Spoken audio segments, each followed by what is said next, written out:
بسم الله الرحمن الرحيم طاسيم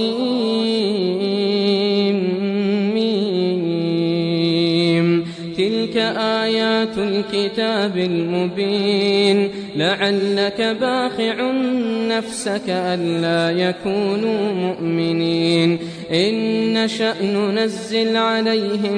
من السماء آية فظلت أعناقهم لها خاضعين وما يأتيهم من ذكر من الرحمن محدث إلا كانوا عنه معرضين فقد كذبوا فسيأتيهم أنباء ما كانوا به يستهزئون أولم يروا إلى الأرض كم أنبتنا فيها من كل زوج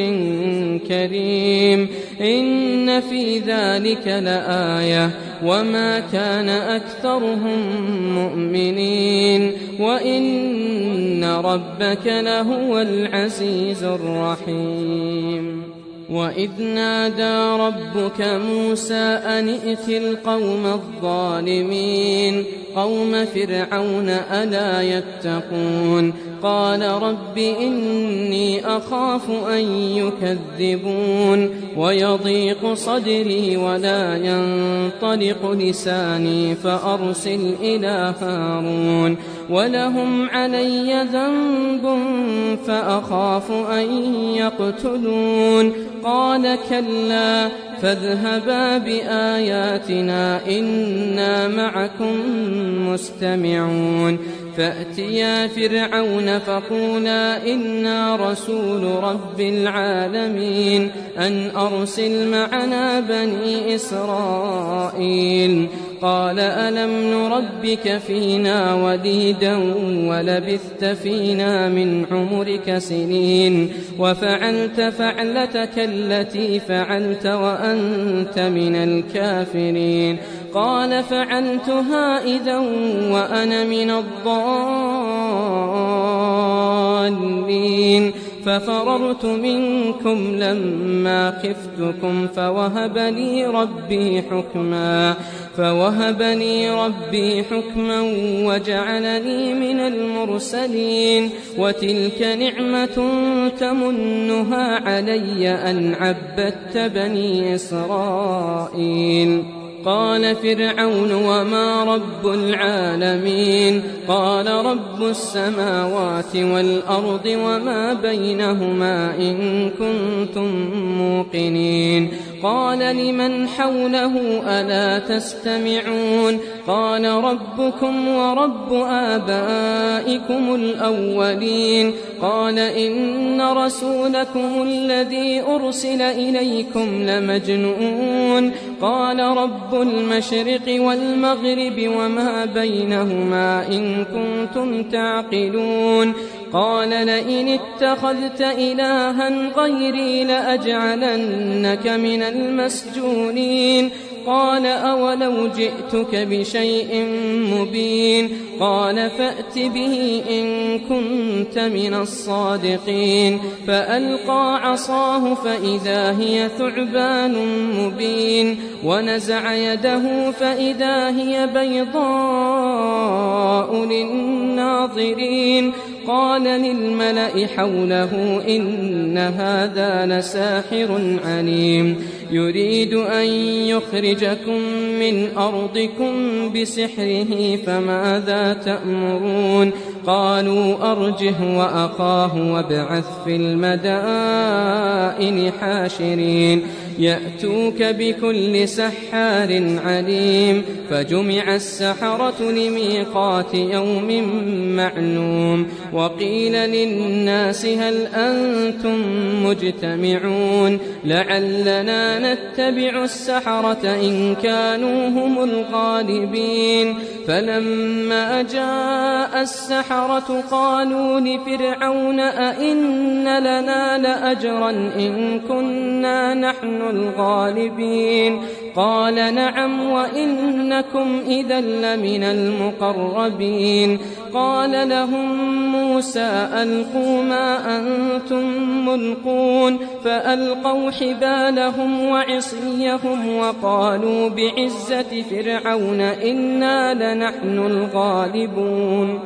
فألقى موسى عصاه فإذا هي تلقف ما يأفكون فألقي السحرة ساجدين قالوا آمنا برب العالمين رب موسى وهارون قال آمنتم له قبل أن آذن لكم إنه لكبيركم الذي علمكم السحر فلسوف تعلمون لأقطعن أيديكم وأرجلكم من خلاف ولأصلبنكم أجمعين قالوا لا ضير إنا إلى ربنا منقلبون إنا نطمع أن يغفر لنا ربنا خطايانا أن كنا أول المؤمنين وأوحينا إلى موسى أن أسر بعبادي إنكم متبعون فأرسل فرعون في المدائن حاشرين إن هؤلاء لشرذمة قليلون وإنهم لنا لغائظون وإنا لجميع حاذرون فأخرجناهم من جنات وعيون وكنوز ومقام كريم كذلك وأورثناها بني إسرائيل فأتبعوهم مشرقين فلما تراءى الجمعان قال أصحاب موسى إنا لمدركون قال كلا إن معي ربي سيهدين فأوحينا إلى موسى أن اضرب بعصاك البحر فانفلق فكان كل فرق كالطود العظيم وأزلفنا ثم الآخرين وأنجينا موسى ومن معه أجمعين ثم أغرقنا الآخرين إن في ذلك لآية وما كان أكثرهم مؤمنين وإن ربك لهو العزيز الرحيم واتل عليهم نبأ إبراهيم إذ قال لأبيه وقومه ما تعبدون قالوا نعبد أصناما فنظل لها عاكفين قال هل يسمعونكم إذ تدعون أو ينفعونكم أو يضرون قالوا بل وجدنا آباءنا كذلك يفعلون قال أفرأيتم ما كنتم تعبدون أنتم وآباؤكم الأقدمون فإنهم عدو لي إلا رب العالمين الذي خلقني فهو يهدين والذي هو يطعمني ويسقين وإذا مرضت فهو يشفين والذي يميتني ثم يحيين والذي أطمع أن يغفر لي خطيئتي يوم الدين رب هب لي حكما وألحقني بالصالحين واجعل لي لسان صدق في الآخرين واجعلني من ورثة جنة النعيم واغفر لأبي إنه كان من الضالين ولا تخزني يوم يبعثون يوم لا ينفع مال ولا بنون إلا من أتى الله بقلب سليم وأزلفت الجنة للمتقين وبرزت الجحيم للغاوين وقيل لهم أين ما كنتم تعبدون من دون الله هل ينصرونكم أو ينتصرون فكبكبوا فيها هم والغاوون وجنود إبليس أجمعون قالوا وهم فيها يختصمون تالله إن كنا لفي ضلال مبين إذ نسويكم برب العالمين وما أضلنا إلا المجرمون فما لنا من شافعين ولا صديق حميم فلو أن لنا كرة فنكون من المؤمنين إن في ذلك لآية وما كان أكثرهم مؤمنين وإن ربك لهو العزيز الرحيم كذبت قوم نوح المرسلين إذ قال لهم أخوهم نوح ألا تتقون إني لكم رسول أمين فاتقوا الله وأطيعون وما أسألكم عليه من أجر إن أجري إلا على رب العالمين فاتقوا الله وأطيعون قالوا أنؤمن لك واتبعك الأرذلون قال وما علمي بما كانوا يعملون إن حسابهم إلا على ربي لو تشعرون وما أنا بطارد المؤمنين إن أنا إلا نذير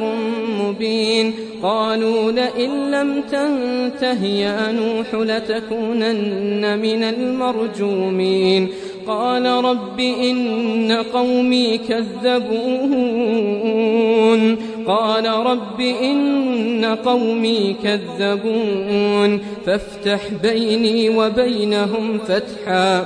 فافتح بيني وبينهم فتحا ونجني ومن معي من المؤمنين فأنجيناه ومن معه في الفلك المشحون ثم أغرقنا بعد الباقين إن في ذلك لآية وما كان أكثرهم مؤمنين وإن ربك لهو العزيز الرحيم كذبت عاد المرسلين إذ قال لهم أخوهم هود ألا تتقون إني لكم رسول أمين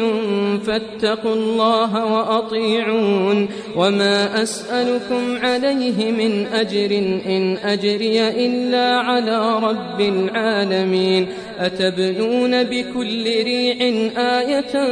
تعبثون وتتخذون مصانع لعلكم تخلدون وإذا بطشتم جبارين فاتقوا الله وأطيعون واتقوا الذي أمدكم بما تعلمون أمدكم بأنعام وبنين وجنات وعيون إني أخاف عليكم عذاب يوم عظيم قالوا سواء علينا أوعظت أم لم تكن من الواعظين إن هذا إلا خلق الأولين وما نحن بمعذبين فكذبوه فأهلكناهم إن في ذلك لآية وما كان أكثرهم مؤمنين وإن ربك لهو العزيز الرحيم كذبت ثمود المرسلين إذ قال لهم أخوهم صالح ألا تتقون إني لكم رسول أمين فاتقوا الله وأطيعون وما أسألكم عليه من أجر إن أجري إلا على رب العالمين أتتركون فيما هاهنا آمنين في جنات وعيون وزروع ونخل طلعها هضيم وتنحتون من الجبال بيوتا فارهين فاتقوا الله وأطيعون ولا تطيعوا أمر المسرفين الذين يفسدون في الأرض ولا يصلحون. قالوا إنما أنت من المسحرين ما أنت إلا بشر مثلنا فأت بآية إن كنت من الصادقين. قال هذه ناقة لها شرب ولكم شرب يوم معلوم ولا تمسوها بسوء فيأخذكم عذاب يوم عظيم. فعقروها فأصبحوا نادمين فأخذهم العذاب إن في ذلك لآية وما كان أكثرهم مؤمنين وإن ربك لهو العزيز الرحيم. كذبت قوم لوط المرسلين إذ قال لهم أخوهم لوط ألا تتقون إني لكم رسول أمين فاتقوا الله وأطيعون وما أسألكم عليه من أجر إن أجري إلا على رب العالمين. أتأتون الذكران من العالمين وتذرون ما خلق لكم ربكم من أزواجكم بل أنتم قوم عادون. قالوا لئن لم تنته يا لوط لتكونن من المخرجين. قال إني لعملكم من القالين رب نجني وأهلي مما يعملون. فنجيناه وأهله أجمعين إلا عجوزا في الغابرين ثم دمرنا الآخرين وأمطرنا عليهم مطرا فساء مطر المنذرين. إن في ذلك لآية وما كان أكثرهم مؤمنين وإن ربك لهو العزيز الرحيم. كذب أصحاب الأيكة المرسلين إذ قال لهم شعيب ألا تتقون إني لكم رسول أمين فاتقوا الله وأطيعون وما أسألكم عليه من أجر إن أجري إلا على رب العالمين. أوفوا الكيل ولا تكونوا من المخسرين وزنوا بالقسطاس المستقيم ولا تبخسوا الناس أشياءهم ولا تعثوا في الأرض مفسدين. واتقوا الذي خلقكم والجبلة الأولين. قالوا إنما أنت من المسحرين وما أنت إلا بشر مثلنا وإن نظنك لمن الكاذبين. فأسقط علينا كسفا من السماء إن كنت من الصادقين. قال ربي أعلم بما تعملون فكذبوه فأخذهم عذاب يوم الظلة إنه كان عذاب يوم عظيم. إن في ذلك لآية وما كان أكثرهم مؤمنين وإن ربك لهو العزيز الرحيم. وإنه لتنزيل رب العالمين نزل به الروح الأمين على قلبك لتكون من المنذرين بلسان عربي مبين وإنه لفي زبر الأولين. أولم يكن لهم آية أن يعلمه علماء بني إسرائيل ولو نزلناه على بعض الأعجمين فقرأه عليهم ما كانوا به مؤمنين. كذلك سلكناه في قلوب المجرمين لا يؤمنون به حتى يروا العذاب الأليم فيأتيهم بغتة وهم لا يشعرون فيقولوا هل نحن منظرون أفبعذابنا يستعجلون أفرأيت إن متعناهم سنين ثم جاءهم ما كانوا يوعدون ما أغنى عنهم ما كانوا يمتعون وما أهلكنا من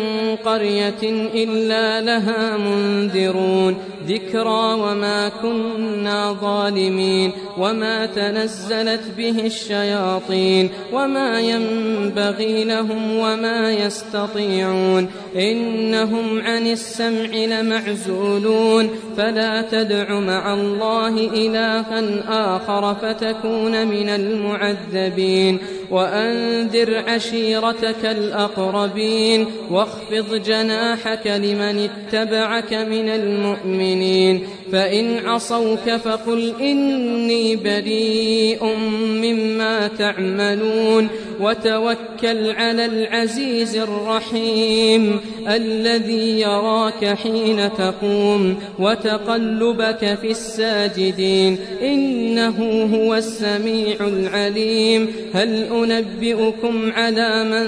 تنزل الشياطين تنزل على كل أفاك أثيم يلقون السمع وأكثرهم كاذبون والشعراء يتبعهم الغاوون ألم تر أنهم في كل واد يهيمون وأنهم يقولون ما لا يفعلون إلا الذين آمنوا وعملوا الصالحات وذكروا الله كثيرا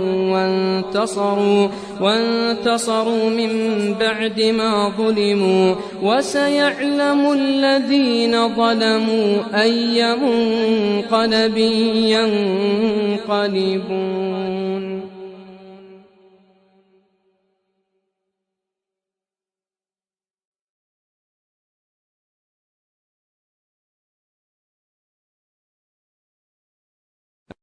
سورة أنزلناها وفرضناها وأنزلنا فيها آيات بينات لعلكم تذكرون الزانية والزاني فاجلدوا كل واحد منهما 100 جلدة ولا تأخذكم بهما رأفة في دين الله إن كنتم تؤمنون بالله واليوم الآخر وليشهد عذابهما طائفة من المؤمنين الزاني لا ينكح إلا زانية أو مشركة والزانية لا ينكحها إلا زان أو مشرك وحرم ذلك على المؤمنين والذين يرمون المحصنات ثم لم يأتوا ب4 شهداء فاجلدوهم 80 جلدة ولا تقبلوا لهم شهادة أبدا وأولئك هم الفاسقون إلا الذين تابوا من بعد ذلك وأصلحوا فإن الله غفور رحيم والذين يرمون أزواجهم ولم يكن لهم شهداء إلا أنفسهم فشهادة أحدهم 4 شهادات بالله إنه لمن الصادقين والخامسة أن لعنة الله عليه إن كان من الكاذبين ويدرأ عنها العذاب أن تشهد 4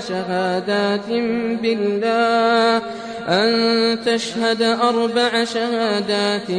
بالله إنه لمن الكاذبين والخامسة أن غضب الله عليها إن كان من الصادقين ولولا فضل الله عليكم ورحمته وأن الله تواب حكيم إن الذين جاءوا جاءوا بالإفك عصبة منكم لا تحسبوه شرا لكم بل هو خير لكم لكل امرئ منهم ما اكتسب من الإثم والذي تولى كبره منهم له عذاب عظيم لولا إذ سمعتموه ظن المؤمنون والمؤمنات بأنفسهم خيرا وقالوا هذا إفك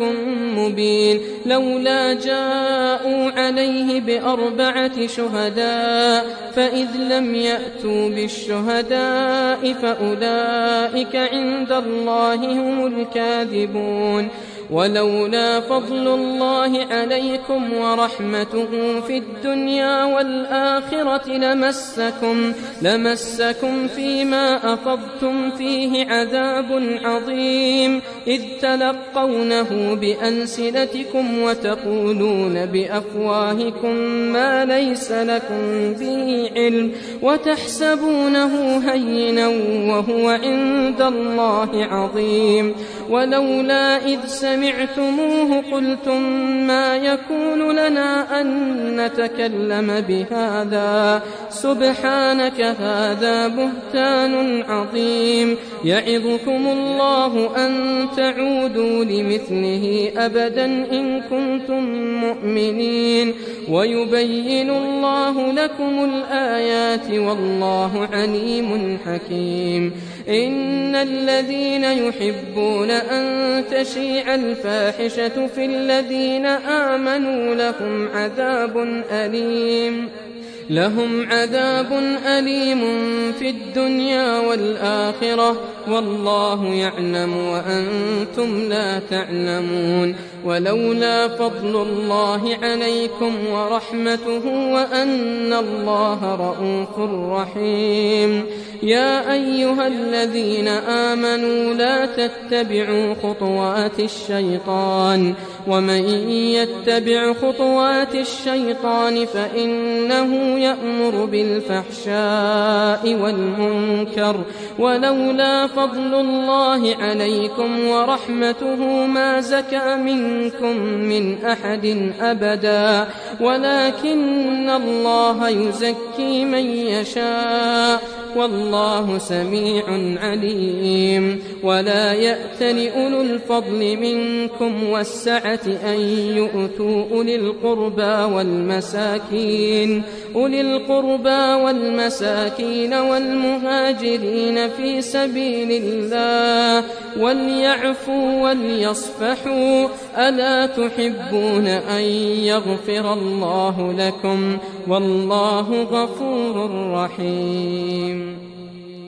إن الذين يرمون المحصنات الغافلات المؤمنات لعنوا في الدنيا والآخرة ولهم عذاب عظيم يوم تشهد عليهم ألسنتهم وأيديهم وأرجلهم بما كانوا يعملون يومئذ يوفيهم الله دينهم الحق ويعلمون أن الله هو الحق المبين الخبيثات للخبيثين والخبيثون للخبيثات والطيبات للطيبين والطيبون للطيبات أولئك مبرؤون مما يقولون لهم مغفرة ورزق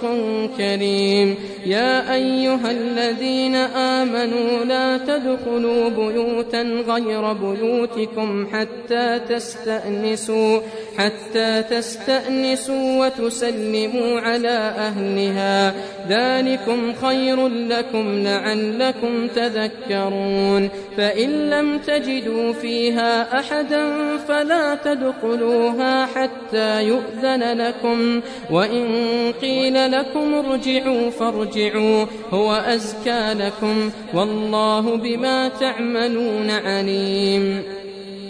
ليس عليكم جناح أن تدخلوا بيوتا غير مسكونة فيها متاع لكم والله يعلم ما تبدون وما تكتمون قل للمؤمنين يغضوا من أبصارهم ويحفظوا فروجهم ذلك أزكى لهم إن الله خبير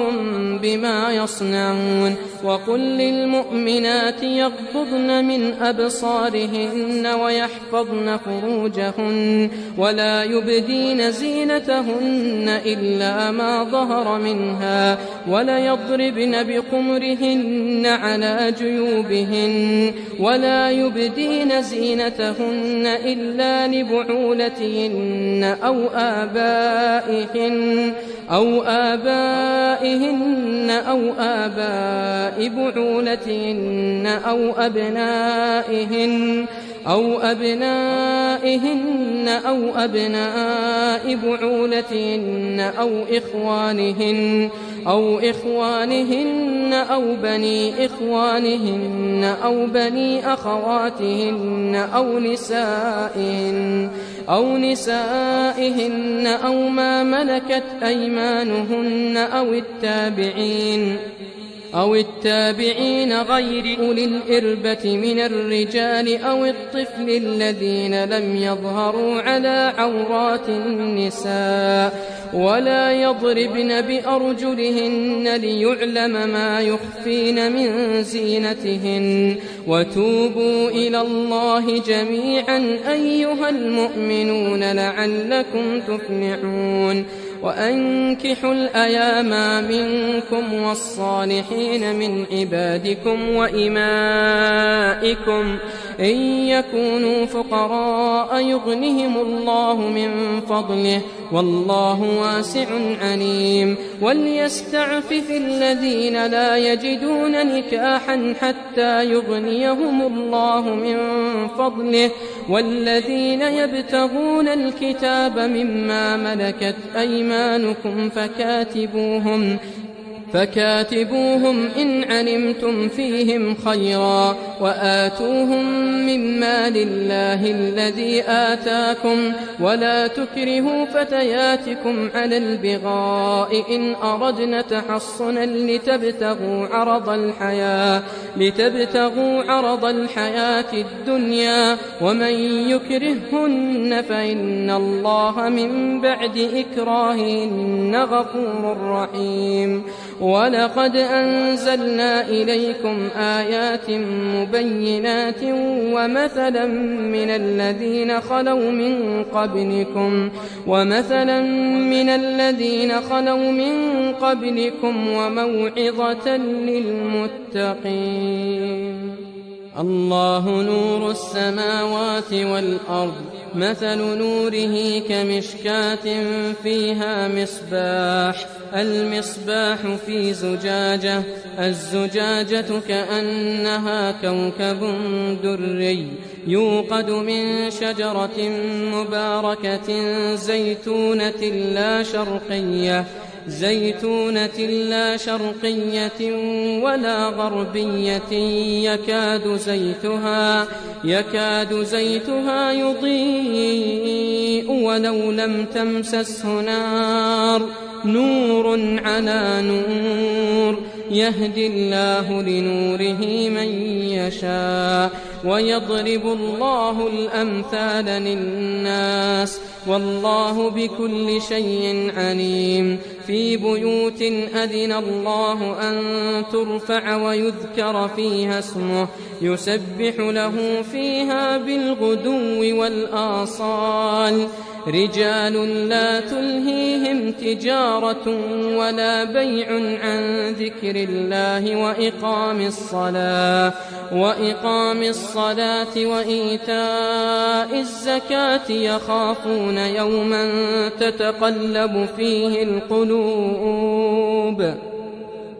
يخافون يوما تتقلب فيه القلوب والأبصار ليجزيهم الله أحسن ما عملوا ويزيدهم من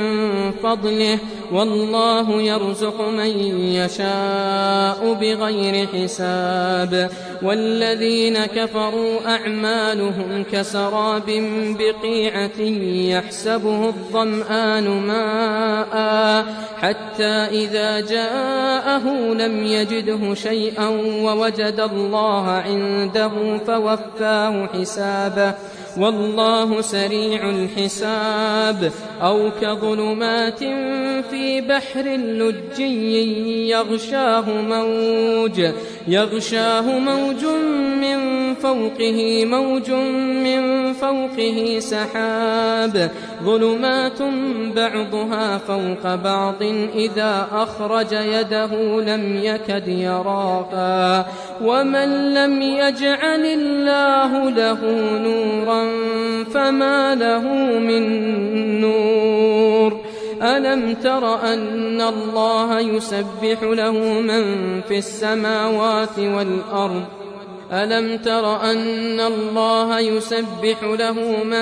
السماوات والأرض والطير صافات كل قد علم صلاته وتسبيحه والله عليم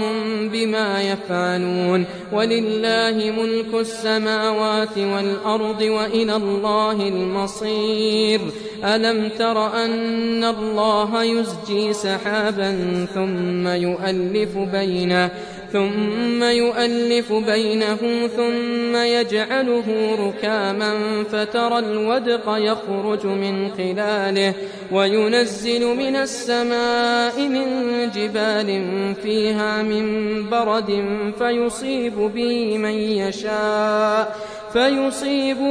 من يشاء ويصرفه عن من يشاء يكاد سنا برقه يذهب بالأبصار يقلب الله الليل والنهار إن في ذلك لعبرة لأولي الأبصار. والله خلق كل دابة من ماء فمنهم من يمشي على بطنه ومنهم من يمشي على رجلين ومنهم من يمشي على 4 يخلق الله ما يشاء إن الله على كل شيء قدير. لقد أنزلنا آيات مبينات والله يهدي من يشاء إلى صراط مستقيم. ويقولون آمنا بالله وبالرسول وأطعنا ثم يتولى فريق منهم من بعد ذلك وما أولئك بالمؤمنين. وإذا دعوا إلى الله ورسوله ليحكم بينهم إذا فريق منهم معرضون وإن يكن لهم الحق يأتوا إليه مذعنين. أفي قلوبهم مرض أم ارتابوا أم يخافون أن يحيف الله عليهم ورسوله بل أولئك هم الظالمون. إنما كان قول المؤمنين إذا دعوا إلى الله ورسوله ليحكم بينهم أن يقولوا سمعنا وأطعنا وأولئك هم المفلحون. ومن يطع الله ورسوله ويخشى الله ويتقه فأولئك هم الفائزون. وأقسموا بالله جهد أيمانهم لئن أمرتهم ليخرجن قل لا تقسموا طاعة معروفة إن الله خبير بما تعملون. قل أطيعوا الله وأطيعوا الرسول فإن تولوا فإنما عليه ما حمل وعليكم ما حملتم وإن تطيعوه تهتدوا وما على الرسول إلا البلاغ المبين وعد الله الذين آمنوا منكم وعملوا الصالحات ليستخلفنهم في الأرض كما استخلف الذين من قبلهم وليمكنن لهم دينهم الذي ارتضى لهم وليبدلنهم من بعد خوفهم أمنا يعبدونني لا يشركون بي شيئا ومن كفر بعد ذلك فأولئك هم الفاسقون وأقيموا الصلاة وآتوا الزكاة وأطيعوا الرسول لعلكم ترحمون لا تحسبن الذين كفروا معجزين في الأرض ومأواهم النار ولبئس المصير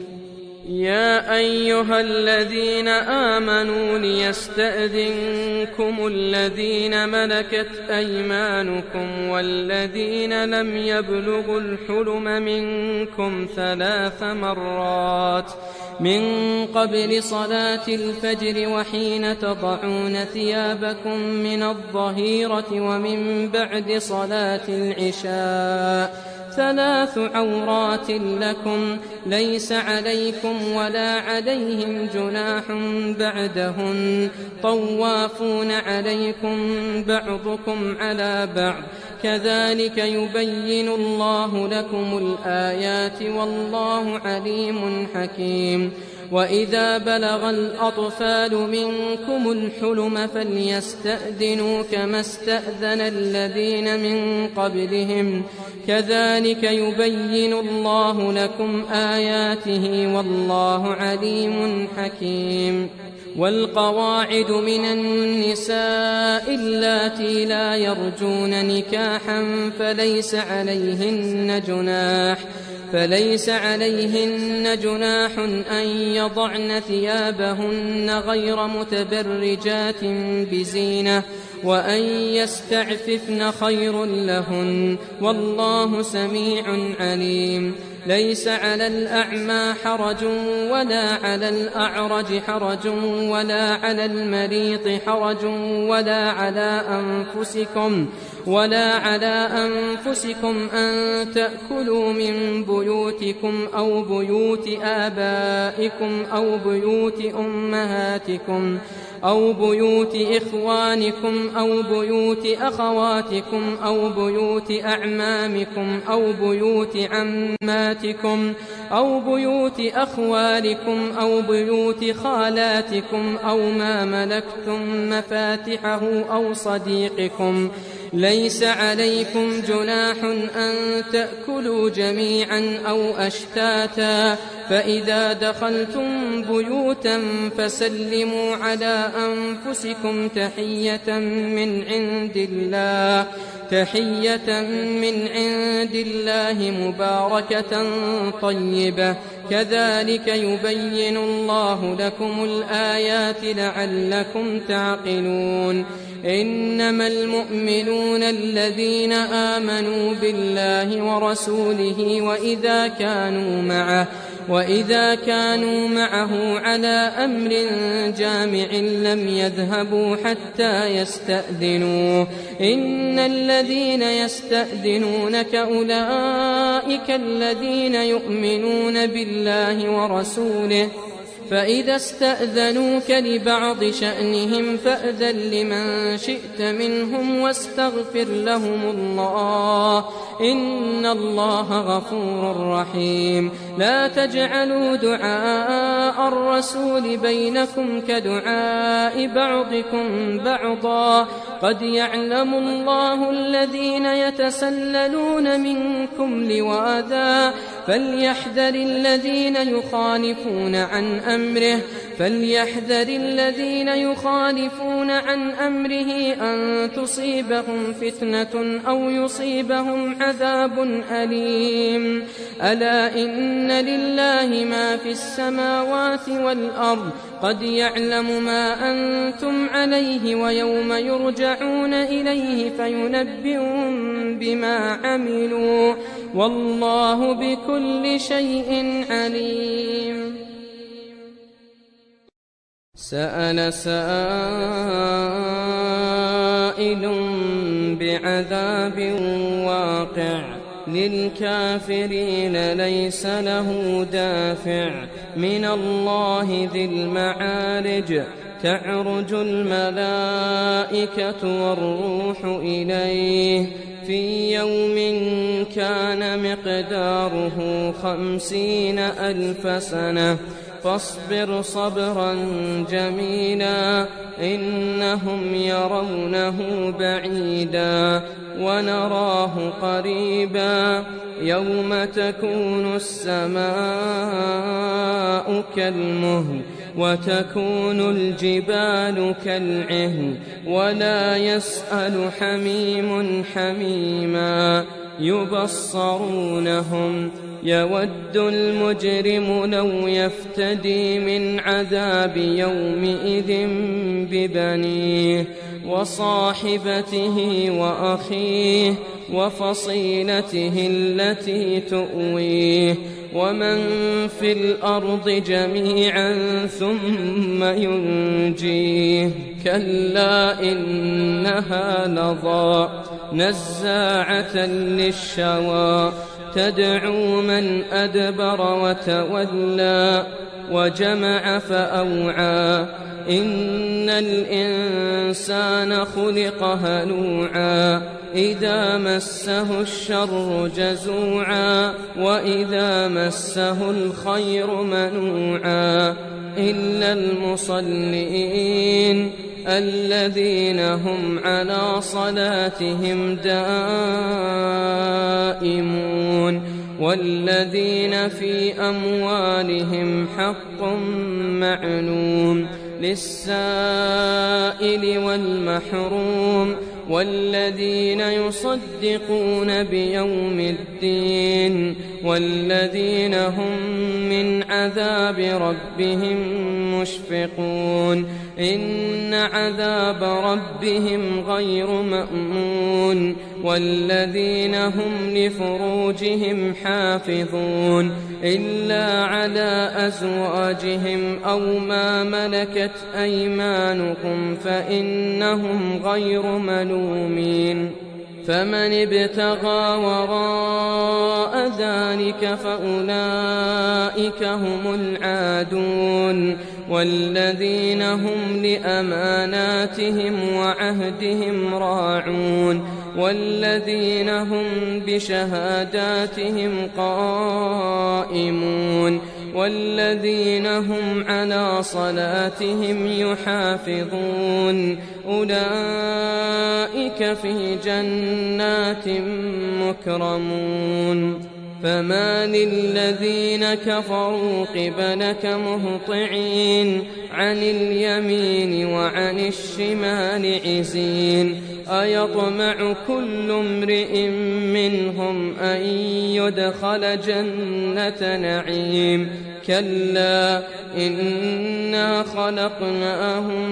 مما يعلمون فلا أقسم برب المشارق والمغارب إنا لقادرون على أن نبدل خيرا منهم وما نحن بمسبوقين فذرهم يخوضوا ويلعبوا حتى يلاقوا يومهم الذي يوعدون يوم يخرجون من الأجداث سراعا كأنهم إلى نصب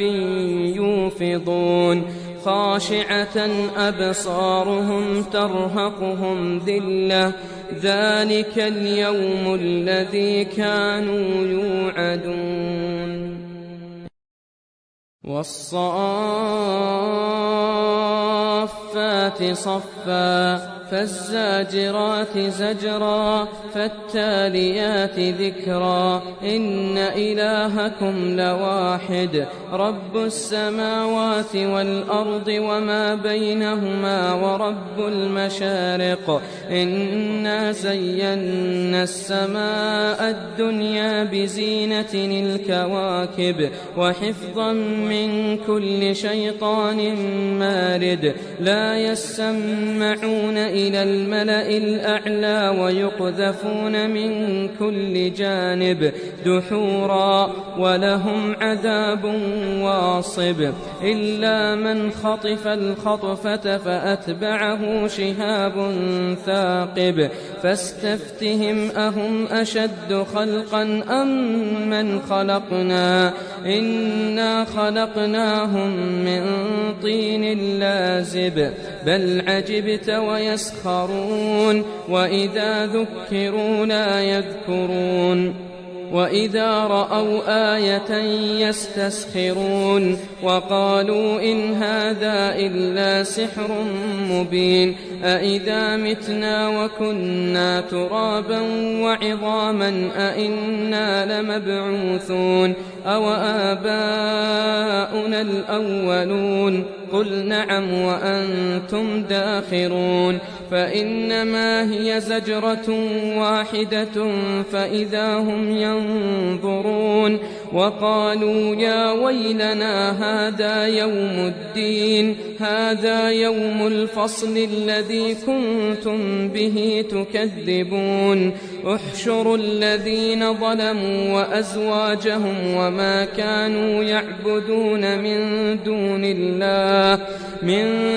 الله فاهدوهم إلى صراط الجحيم وقفوهم إنهم مسؤولون ما لكم لا تناصرون بل هم اليوم مستسلمون وأقبل بعضهم على بعض يتساءلون قالوا إنكم كنتم تأتوننا عن اليمين قالوا بل لم تكونوا مؤمنين وما كان لنا عليكم من سلطان بل كنتم قوما طاغين فحق علينا قول ربنا إنا لذائقون فأغويناكم إنا كنا غاوين فإنهم يومئذ في العذاب مشتركون إنا كذلك نفعل بالمجرمين إنهم كانوا إذا قيل لهم لا إله إلا الله يستكبرون ويقولون أئنا لتاركو آلهتنا لشاعر مجنون بل جاء بالحق وصدق المرسلين إنكم لذائق العذاب الأليم وما تجزون إلا ما كنتم تعملون إلا عباد الله المخلصين أولئك لهم رزق معلوم فواكه وهم مكرمون في جنات النعيم على سرر متقابلين يطاف عليهم بكأس من معين بيضاء لذة للشاربين لا فيها غول ولا هم عنها ينزفون وعندهم قاصرات الطرف عين كأنهن بيض مكنون فأقبل بعضهم على بعض يتساءلون قال قائل منهم إني كان لي قرين يقول أئنك لمن المصدقين أئذا متنا وكنا ترابا وعظاما أئنا لمدينون قال هل أنتم مطلعون فاطلع فرآه في سواء الجحيم قال تالله إن كدت لتردين ولولا نعمة ربي لكنت من المحضرين أفما نحن بميتين إلا موتتنا الأولى وما نحن بمعذبين إن هذا لهو الفوز العظيم لمثل هذا فليعمل العاملون أذلك خير نزلا أم شجرة الزقوم إنا جعلناها فتنة للظالمين إنها شجرة تخرج في أصل الجحيم طلعها كأنه رؤوس الشياطين فإنهم لآكلون منها فمالئون منها البطون ثم إن لهم عليها لشوبا من حميم ثم إن مرجعهم لإلى الجحيم إنهم ألفوا آباءهم ضالين فهم على آثارهم يهرعون ولقد ضل قبلهم أكثر الأولين ولقد أرسلنا فيهم منذرين فانظر كيف كان عاقبة المنذرين إلا عباد الله المخلصين ولقد نادانا نوح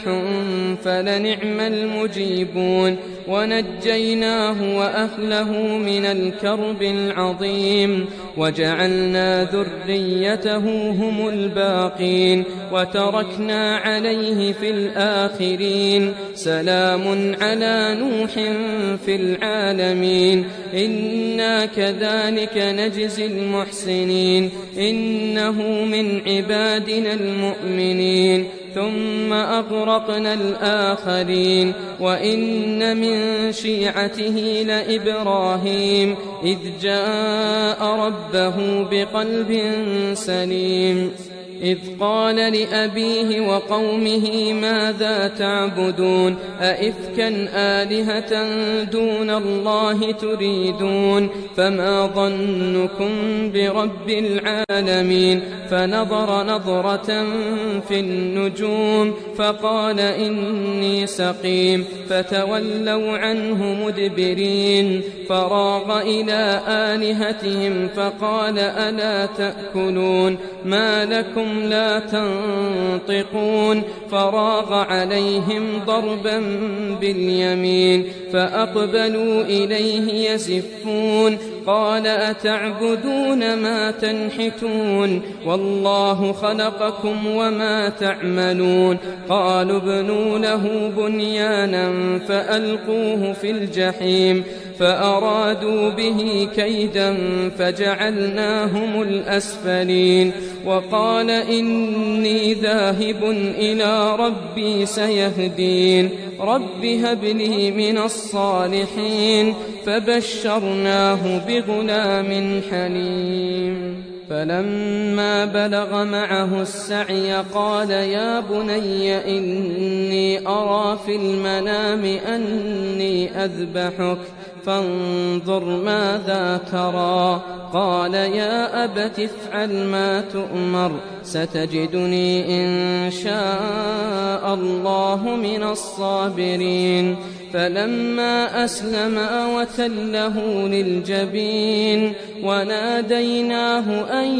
يا إبراهيم قد صدقت الرؤيا إنا كذلك نجزي المحسنين إن هذا لهو البلاء المبين وفديناه بذبح عظيم وتركنا عليه في الآخرين سلام على إبراهيم كذلك نجزي المحسنين إنه من عبادنا المؤمنين وبشرناه بإسحاق نبيا من الصالحين وباركنا عليه وعلى إسحاق ومن ذريتهما محسن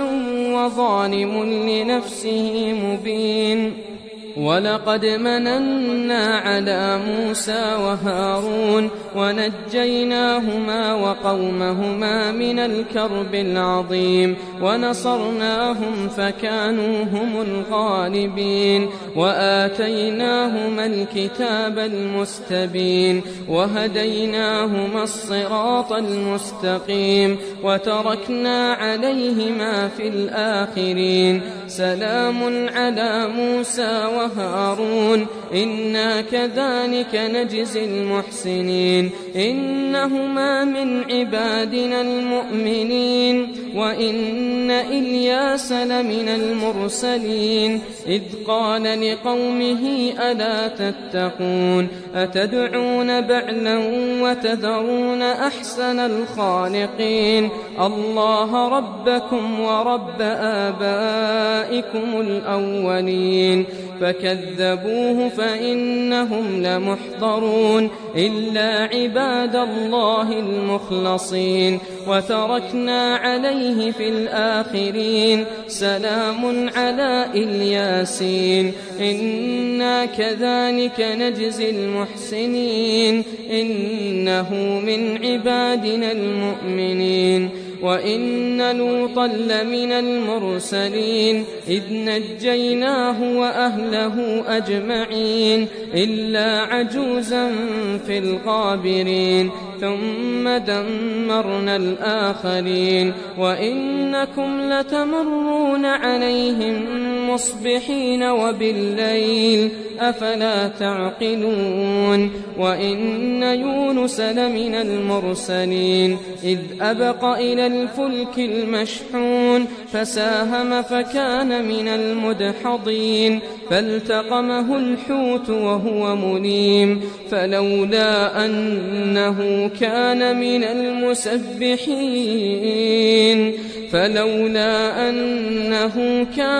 المسبحين للبث في بطنه إلى يوم يبعثون فنبذناه بالعراء وهو سقيم وأنبتنا عليه شجرة من يقطين وأرسلناه إلى 100,000 أو يزيدون فآمنوا فمتعناهم إلى حين فاستفتهم ألربك البنات ولهم البنون أم خلقنا الملائكة إناثا وهم شاهدون ألا إنهم من إفكهم ليقولون ولد الله وإنهم لكاذبون أصطفى البنات على البنين ما لكم كيف تحكمون أفلا تذكرون أم لكم سلطان مبين فأتوا بكتابكم إن كنتم صادقين وجعلوا بينه وبين الجنة نسبا ولقد علمت الجنة إنهم لمحضرون سبحان الله عما يصفون إلا عباد الله المخلصين فإنكم وما تعبدون ما أنتم عليه بفاتنين إلا من هو صال الجحيم وما منا إلا له مقام معلوم وإنا لنحن الصافون وإنا لنحن المسبحون وإن كانوا ليقولون لو أن عندنا ذكرا من الأولين لكنا عباد الله المخلصين فكفروا به فسوف يعلمون ولقد سبقت كلمتنا لعبادنا المرسلين إنهم لهم المنصورون وإن جندنا لهم الغالبون فتول عنهم حتى حين وأبصرهم فسوف يبصرون أفبعذابنا يستعجلون فإذا نزل بساحتهم فساء صباح المنذرين وتول عنهم حتى حين وأبصر فسوف يبصرون سبحان ربك رب العزة عما عما يصفون وسلام على المرسلين والحمد لله رب العالمين. الرحمن علم القرآن خلق الإنسان علمه البيان الشمس والقمر بحسبان والنجم والشجر يسجدان والسماء رفعها ووضع الميزان ألا تطغوا في الميزان وأقيموا الوزن بالقسط ولا تخسروا الميزان والأرض وضعها للأنام فيها فاكهة والنخل ذات الأكمام والحب ذو العصف والريحان فبأي آلاء ربكما تكذبان خلق الإنسان من صلصال كالفخار وخلق الجان من مارج من نار فبأي آلاء ربكما تكذبان رب المشرقين ورب المغربين فبأي آلاء ربكما تكذبان مرج البحرين يلتقيان بينهما برزخ لا يبغيان فبأي آلاء ربكما تكذبان يخرج منهما اللؤلؤ والمرجان فبأي آلاء ربكما تكذبان وله الجوار المنشآت في البحر كالأعلام فبأي آلاء ربكما تكذبان كل من عليها فان ويبقى وجه ربك ذو الجلال والإكرام فبأي آلاء ربكما تكذبان يسأله من في السماوات والأرض كل يوم هو في شأن فبأي آلاء ربكما تكذبان سنفرغ لكم أيها الثقلان فبأي آلاء ربكما تكذبان يا معشر الجن والإنس إن استطعتم أن تنفذوا من أقطار السماوات والأرض فانفذوا لا تنفذون إلا بسلطان فبأي آلاء ربكما تكذبان يرسل عليكما شواظ من نار ونحاس فلا تنتصران فبأي آلاء ربكما تكذبان فإذا انشقت السماء فكانت وردة كالدهان فبأي آلاء ربكما تكذبان فيومئذ لا يسأل عن ذنبه إنس ولا جان فبأي آلاء ربكما تكذبان يعرف المجرمون بسيماهم فيؤخذ بالنواصي والأقدام فبأي آلاء ربكما تكذبان هذه جهنم التي يكذب بها المجرمون يطوفون بينها وبين حميم آن فبأي آلاء ربكما تكذبان ولمن خاف مقام ربه جنتان فبأي آلاء ربكما تكذبان ذواتا أفنان فبأي آلاء ربكما تكذبان فيهما عينان تجريان فبأي آلاء ربكما تكذبان فيهما من كل فاكهة زوجان فبأي آلاء ربكما تكذبان متكئين على فرش بطائنها من استبرق وجنى الجنتين دان فبأي آلاء ربكما تكذبان فيهن قاصرات الطرف لم يطمثهن إنس قبلهم ولا جان فبأي آلاء ربكما تكذبان كأنهن الياقوت والمرجان فبأي آلاء ربكما تكذبان هل جزاء الإحسان إلا الإحسان فبأي آلاء ربكما تكذبان ومن دونهما جنتان فبأي آلاء ربكما تكذبان مدهامتان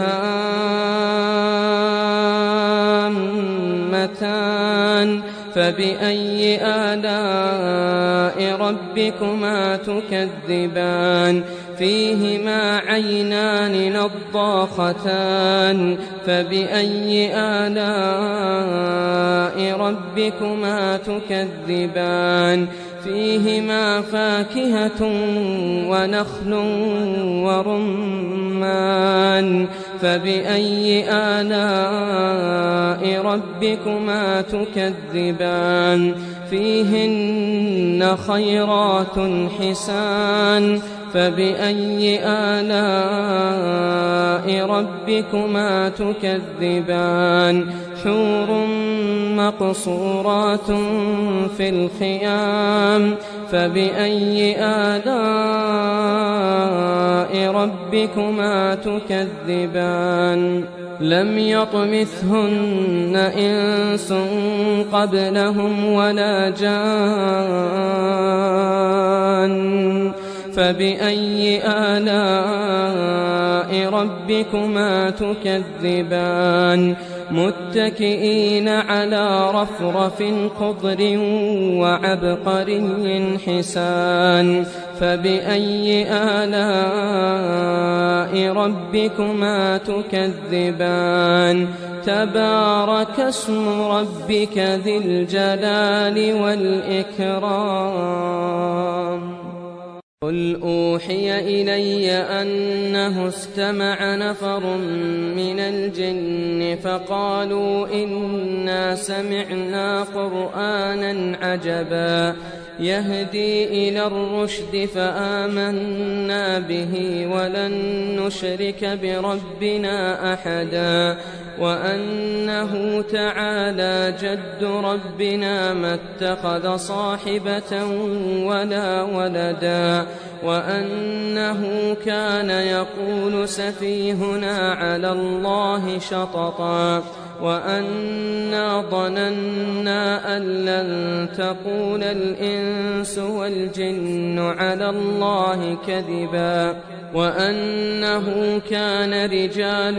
من الإنس يعوذون برجال من الجن فزادوهم رهقا وأنهم ظنوا كما ظننتم أن لن يبعث الله أحدا وأنا لمسنا السماء فوجدناها ملئت حرسا شديدا وشهبا وأنا كنا نقعد منها مقاعد للسمع فمن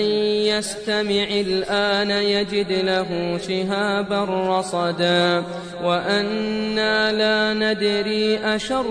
أريد بمن في الأرض أم أراد بهم ربهم رشدا وأنا منا الصالحون ومنا دون ذلك كنا طرائق قددا وأنا ظننا أن لن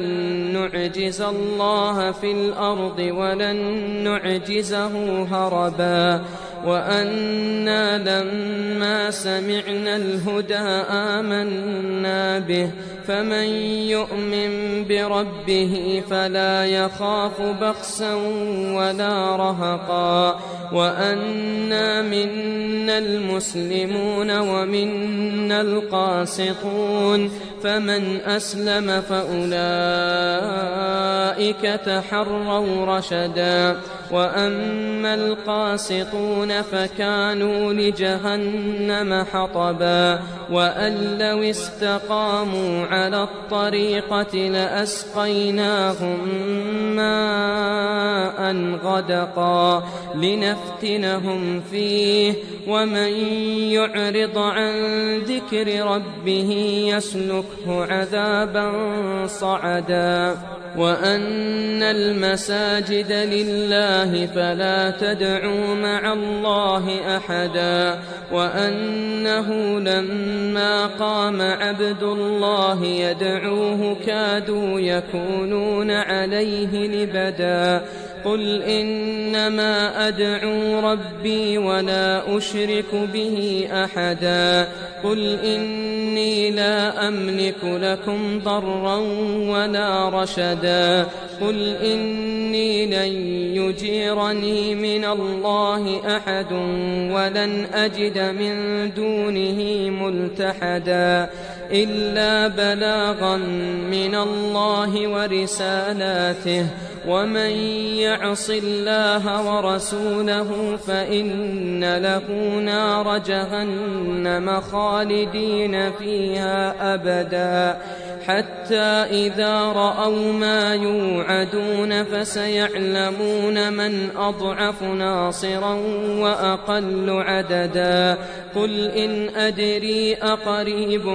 ما توعدون أم يجعل له ربي أمدا عالم الغيب فلا يظهر على غيبه أحدا إلا من ارتضى من رسول فإنه يسلك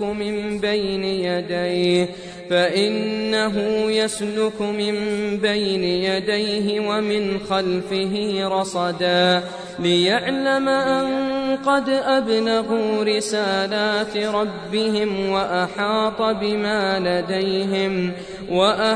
بما لديهم وأحصى كل شيء عددا طه ما أنزلنا عليك القرآن لتشقى إلا تذكرة لمن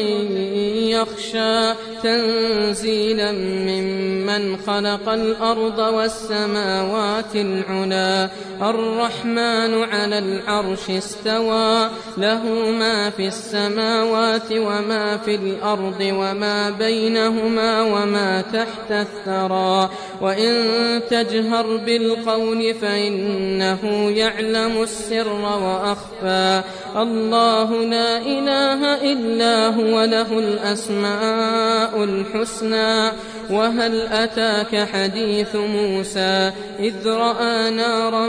فقال لأهلهم كثوا إني آنست نارا لعلي آتيكم منها بقبس أو أجد على النار هدى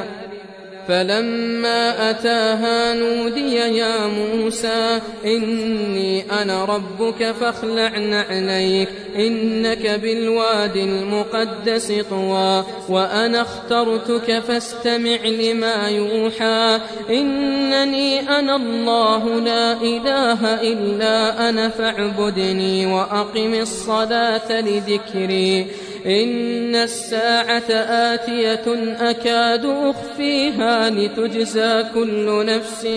بما تسعى فلا يصدنك عنها من لا يؤمن بها واتبع هواه فتردى وما تلك بيمينك يا موسى قال هي عصاي أتوكأ عليها وأهش بها على غنمي ولي فيها مآرب أخرى قال ألقها يا موسى فألقاها فإذا هي حية تسعى قال خذها ولا تخف سنعيدها سيرتها الأولى واضمم يدك إلى جناحك تخرج بيضاء من غير سوء آية أخرى لنريك من آياتنا الكبرى اذهب إلى فرعون إنه طغى قال رب اشرح لي صدري ويسر لي أمري واحلل عقدة من لساني يفقه قولي واجعل لي وزيرا من أهلي هارون أخي أشدد به أزري وأشركه في أمري كي نسبحك كثيرا ونذكرك كثيرا إنك كنت بنا بصيرا قال قد أوتيت سؤلك يا موسى ولقد مننا عليك مرة أخرى إذ أوحينا إلى أمك ما يوحى أن اقذفيه في التابوت فاقذفيه في اليم فليلقه اليم بالساحل يأخذه عدو لي وعدو له وألقيت عليك محبة مني ولتصنع على عيني إذ تمشي أختك فتقول هل أدلكم على من يكفله فرجعناك إلى أمك كي تقر عينها ولا تحزن وقتلت نفسا فنجيناك من الغم وفتناك فتونا فلبثت سنين في أهل مدين ثم جئت على قدري يا موسى واصطنعتك لنفسي اذهب أنت وأخوك بآياتي ولا تنيا في ذكري اذهبا إلى فرعون إنه طغى فقولا له قولا لينا لعله يتذكر أو يخشى قالا ربنا إننا نخاف أن يفرط علينا أو أن يطغى قال لا تخافا إنني معكما أسمع وأرى فأتياه فقولا إنا رسولا ربك فأرسل معنا بني إسرائيل ولا تعذبهم قد جئناك بآية من ربك والسلام على من اتبع الهدى إنا قد أوحي إلينا أن العذاب على من كذب وتولى قال فمن ربكما يا موسى قال ربنا الذي أعطى كل شيء خلقه ثم هدى قال فما بال القرون الأولى قال علمها عند ربي في كتاب لا يضل ربي ولا ينسى الذي جعل لكم الأرض مهدا وسلك لكم فيها سبلا وأنزل من السماء ماء فأخرجنا به أزواجا من نبات شتى كلوا وارعوا أنعامكم إن في ذلك لآيات لأولي النهى منها خلقناكم وفيها نعيدكم ومنها نخرجكم تارة أخرى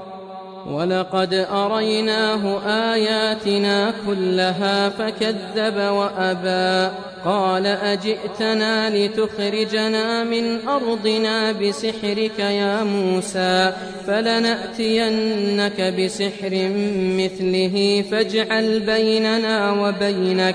فاجعل بيننا وبينك موعدا لا نخلفه نحن ولا أنت مكانا سوى قال موعدكم يوم الزينة وأن يحشر الناس ضحى فتولى فرعون فجمع كيده ثم أتى قال لهم موسى ويلكم لا تفتروا على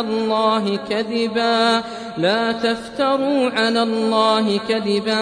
فيسحتكم بعذاب وقد خاب من افترى فتنازعوا أمرهم بينهم وأسروا النجوى قالوا إن هذان لساحران يريدان أن يخرجاكم من أرضكم بسحرهما ويذهبا بطريقتكم المثلى فأجمعوا كيدكم ثم أتوا صفا وقد أفلح اليوم من استعلى قالوا يا موسى إما أن تلقي وإما أن نكون أول من ألقى قال بل ألقوا فإذا حبالهم وعصيهم يخيل إليه من سحرهم أنها تسعى فأوجس في نفسه خيفة موسى قلنا لا تخف إنك أنت الأعلى وألق ما في يمينك تلقف ما صنعوا إنما صنعوا كيد ساحر ولا يفلح الساحر حيث أتى فألقي السحرة سجدا قالوا آمنا برب هارون وموسى قال آمنتم له قبل أن آذن لكم إنه لكبيركم الذي علمكم السحر فلأقطعن أيديكم وأرجلكم من خلاف ولأصلبنكم في جذوع النخل ولتعلمن أينا أشد عذابا وأبقى قالوا لن نؤثرك على ما جاءنا من البينات والذي فطرنا فاقض ما أنت قاض إنما تقضي هذه الحياة الدنيا إنا آمنا بربنا ليغفر لنا خطايانا وما أكرهتنا عليه من السحر والله خير وأبقى إنه من يأت ربه مجرما فإن له جهنم لا يموت فيها ولا يحيا ومن يأته مؤمنا قد عمل الصالحات فأولئك لهم الدرجات العلا جنات عدن تجري من تحتها الأنهار خالدين فيها وذلك جزاء من تزكى ولقد أوحينا إلى موسى أن أسر بعبادي فاضرب لهم طريقا في البحر يبسا لا تخاف دركا ولا تخشى فأتبعهم فرعون بجنوده فغشيهم من اليم ما غشيهم وأضل فرعون قومه وما هدى يا بني إسرائيل قد أنجيناكم من عدوكم وواعدناكم جانب الطور الأيمن ونزلنا عليكم المن والسلوى كلوا من طيبات ما رزقناكم ولا تطغوا فيه فيحل عليكم غضبي ومن يحلل عليه غضبي فقد هوى وإني لغفار لمن تاب وآمن وعمل صالحا ثم اهتدى وما أعجلك عن قومك يا موسى قال هم أولئك على أثري وعجلت إليك رب لترضى قال فإنا قد فتنا قومك من بعدك وأضلهم السامري فرجع موسى إلى قومه غضبان أسفا قال يا قوم ألم يعدكم ربكم وعدا حسنا أفطال عليكم العهد أم أردتم أن يحل عليكم غضب من ربكم فأخلفتم موعدي قالوا ما أخلفنا موعدك بملكنا ولكننا حملنا أوزارا من زينة القوم فقذفناها فكذلك ألقى السامري فأخرج لهم عجلا جسدا له خوار فقالوا هذا إلهكم وإله موسى فنسي أفلا يرون ألا يرجع إليهم قولا ولا يملك لهم ضرا ولا نفعا ولقد قال لهم هارون من قبل يا قوم إنما فتنتم به وإن ربكم الرحمن فاتبعوني وأطيعوا أمري قالوا لن نبرح عليه عاكفين حتى يرجع إلينا موسى قال يا هارون ما منعك إذ رأيتهم ضلوا ألا تتبعني أفعصيت أمري قال يا ابن أم لا تأخذ بلحيتي ولا برأسي إني خشيت أن تقول فرقت بين بني إسرائيل ولم ترقب قولي قال فما خطبك يا سامري قال بصرت بما لم يبصروا به فقبضت قبضة من أثر الرسول فنبذتها وكذلك سولت لي نفسي قال فاذهب فإن لك في الحياة أن تقول لا مساس وإن لك موعدا لن تخلفه وانظر إلى إلهك الذي ظلت عليه عاكفا لنحرقنه ثم لننسفنه في اليم نسفا إنما إلهكم الله الذي لا إله إلا هو وسع كل شيء علما كذلك نقص عليك من أنباء ما قد سبق وقد آتيناك من لدنا ذكرا من أعرض عنه فإنه يحمل يوم القيامة وزرا خالدين فيه وساء لهم يوم القيامة حملا يوم ينفخ في الصور ونحشر المجرمين يومئذ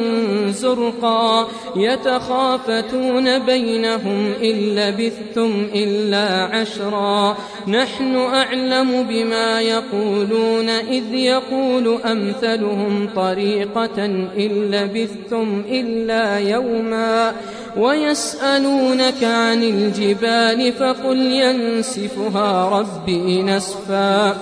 فيذرها قاعا صفصفا لا ترى فيها عوجا ولا أمتا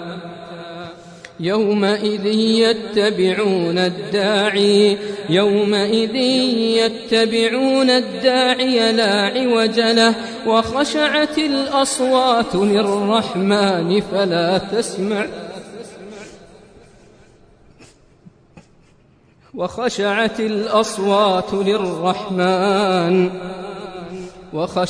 الأصوات للرحمن فلا تسمع إلا همسا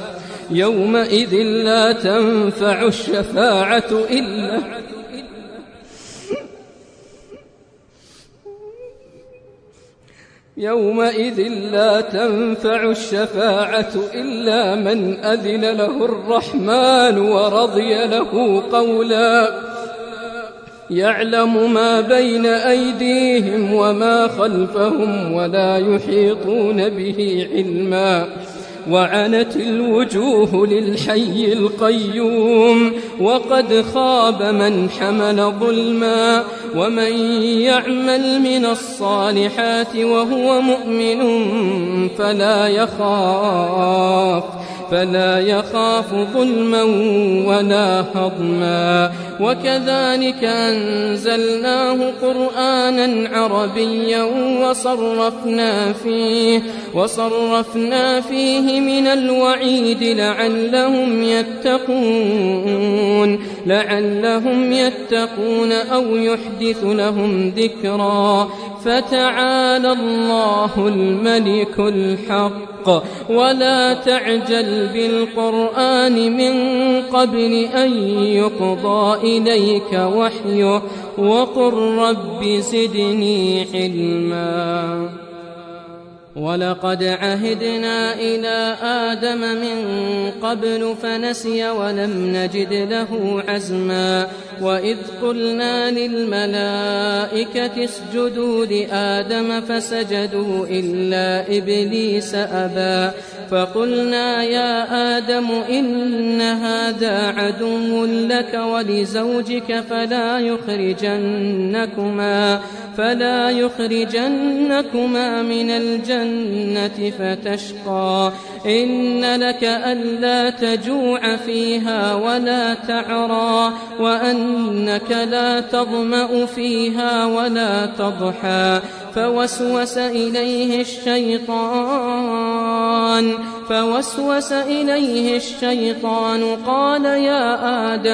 قال يا آدم هل أدلك على شجرة الخلد وملك لا يبلى فأكلا منها فبدت لهما سوآتهما وطفقا يخصفان عليهما من ورق الجنة وعصى آدم ربه فغوى ثم اجتباه ربه فتاب عليه وهدى قال اهبطا منها جميعا بعضكم لبعض عدو فإما يأتينكم مني هدى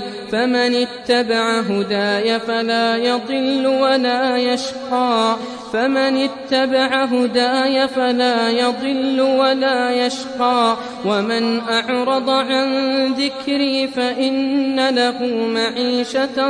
ضنكا ونحشره يوم القيامة أعمى قال رب لم حشرتني أعمى وقد كنت بصيرا قال كذلك أتتك آياتنا فنسيتها وكذلك اليوم تنسى وكذلك نجزي من أسرف ولم يؤمن بآيات ربه ولعذاب الآخرة أشد وأبقى أفلم يهد لهم كم أهلكنا قبلهم من القرون يمشون في مساكنهم إن في ذلك لآيات لأولي النهى ولو لولا كلمة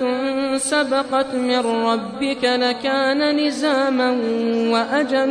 مسمى فاصبر على ما يقولون وسبح بحمد ربك قبل طلوع الشمس وقبل غروبها ومن آناء الليل فسبح وأطراف النهار لعلك ترضى ولا تمدن عينيك إلى ما متعنا به أزواجا منهم زهرة الحياة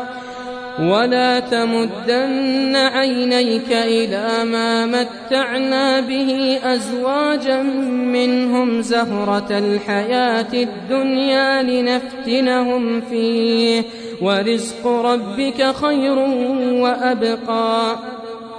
وأمر أهلك بالصلاة واصطبر عليها لا نسألك رزقا نحن نرزقك والعاقبة للتقوى وقالوا لولا يأتينا بآية من ربه أولم تأتهم بينة ما في الصحف الأولى ولو أنا أهلكناهم بعذاب من قبله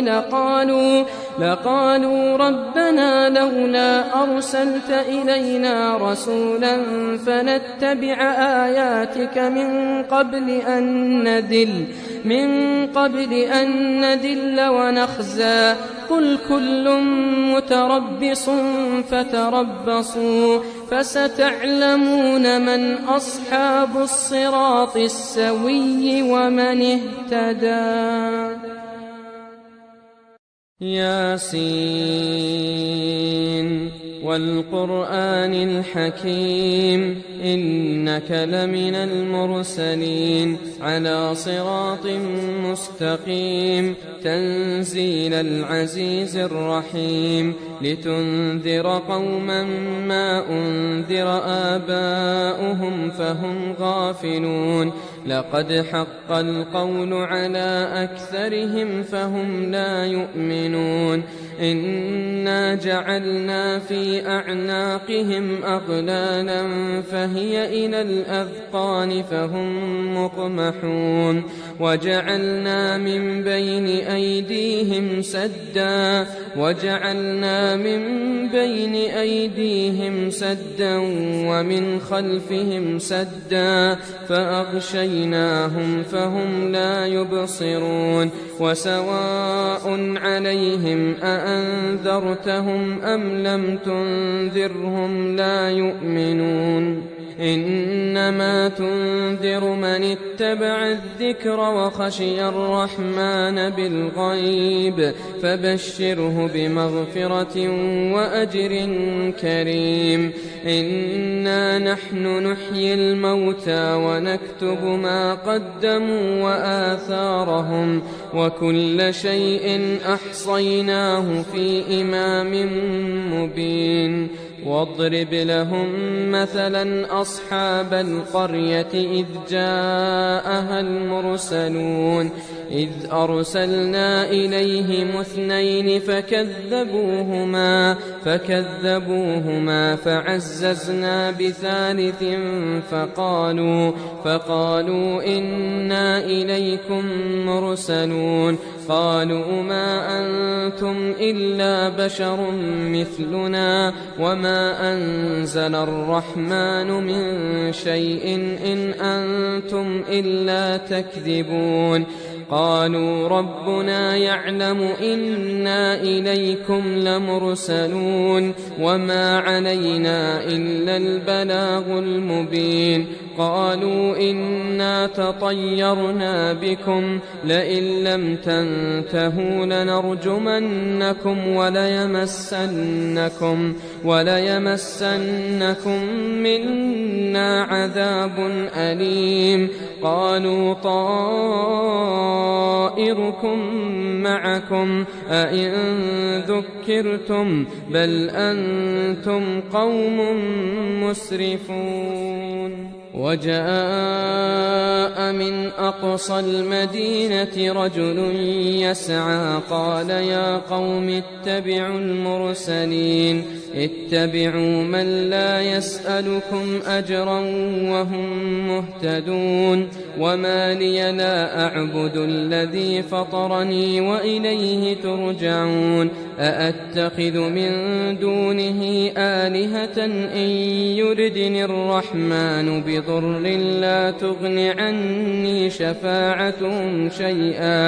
لا تغن عني شفاعتهم شيئا ولا ينقذون إني إذا لفي ضلال مبين إني آمنت بربكم فاسمعون قيل ادخل الجنة قال يا ليت قومي يعلمون بما غفر لي ربي وجعلني من المكرمين وما أنزلنا على قومه من بعده من جند من السماء وما كنا منزلين إن كانت إلا صيحة واحدة فإذا هم خامدون يا حسرة على العباد ما يأتيهم من رسول إلا كانوا به يستهزئون ألم يروا كم أهلكنا قبلهم من القرون أنهم إليهم لا يرجعون وإن كل لما جميع لدينا محضرون وآية لهم الأرض الميتة أحييناها وأخرجنا منها حبا فمنه يأكلون وجعلنا فيها جنات من نخيل وأعناب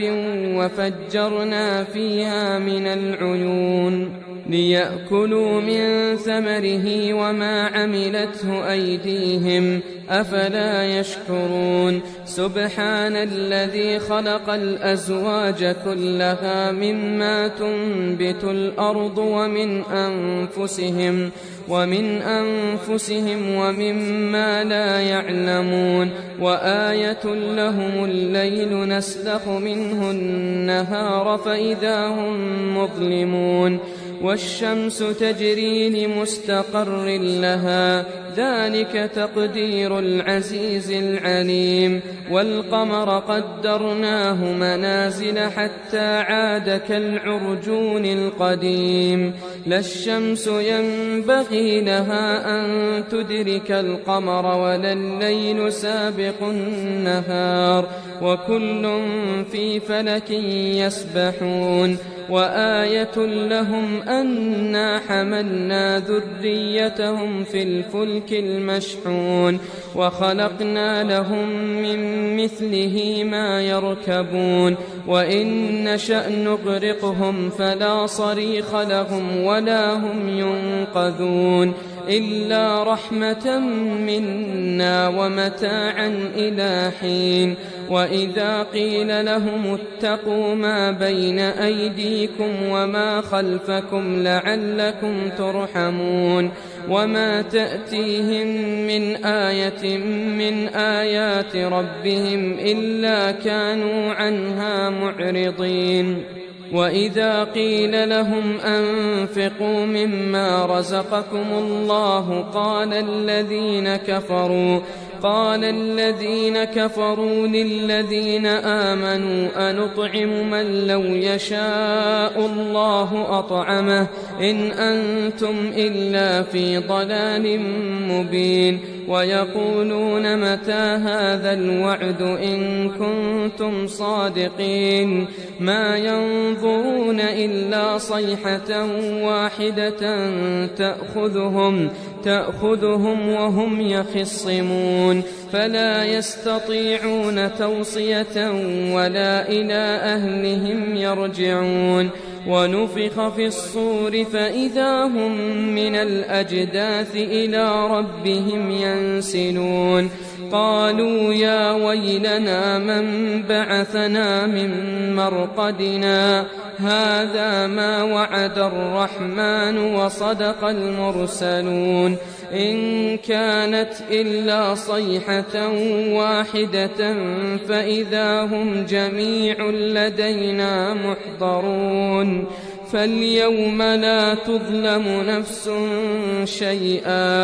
فاليوم لا تظلم نفس شيئا ولا تجزون إلا ما كنتم تعملون إن أصحاب الجنة اليوم في شغل فاكهون هم وأزواجهم في ظلال على الأرائك متكئون لهم فيها فاكهة ولهم ما يدعون سلام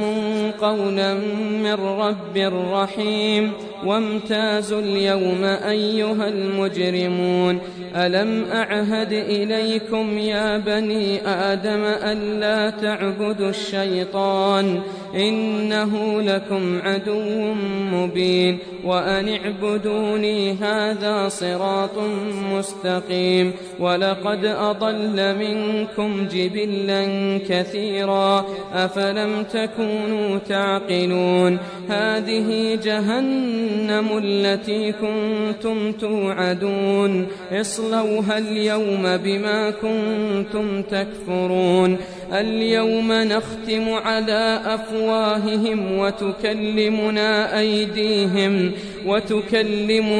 أيديهم وتشهد أرجلهم بما كانوا يكسبون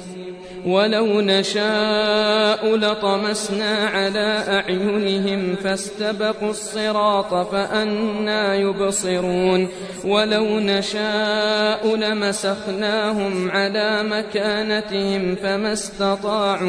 فما استطاعوا مضيا ولا يرجعون ومن نعمره ننكسه في الخلق أفلا يعقلون وما علمناه الشعر وما ينبغي له إن هو إلا ذكر وقرآن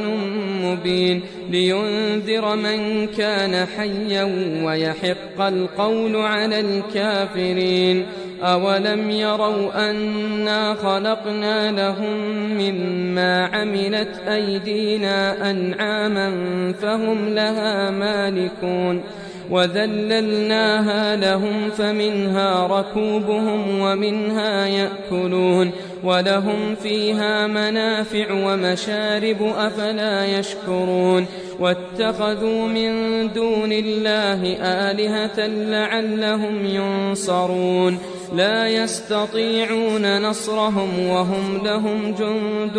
محضرون فلا يحزنك قولهم إنا نعلم ما يسرون وما يعلنون أولم ير الإنسان أنا خلقناه من نطفة فإذا هو خصيم مبين وضرب لنا مثلا